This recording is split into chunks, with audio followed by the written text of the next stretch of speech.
Hello everyone. तर आजच्या टॉपिकमध्ये आपण बेन्झोडायझेपाईन, त्याचे युजेस, त्याचे मेकॅनिझम ऑफ ॲक्शन आणि हे सिम्पली ड्रग्स बघणार आहे. तर हे काय आहे तरी आपण चला पाहूया.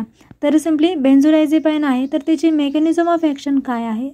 तर बेन्झोडायझेपाईन काय करतात तर इन्क्रीज करतात frequency to open the chlorine channel.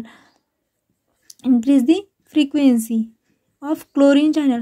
Chlorine channel आहेत ना, त्यांची फ्रिक्वेन्सी काय करतात तर हे इन्क्रीज करतात. आणि ह्यांचा यूज कुठं केला जातो तर ॲज अ अँझिओलायटिक ड्रग्स म्हणून केला जातो. अँझिओलायटिक्स, अँटीइपिलेप्टिक्स,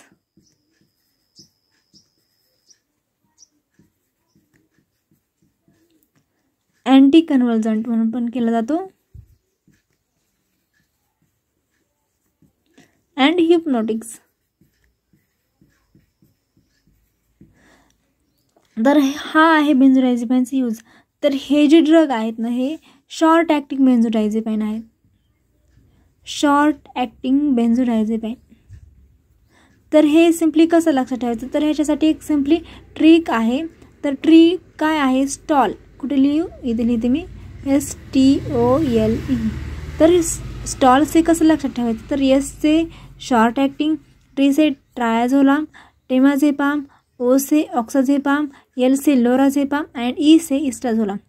सो थँक्यू सो मच.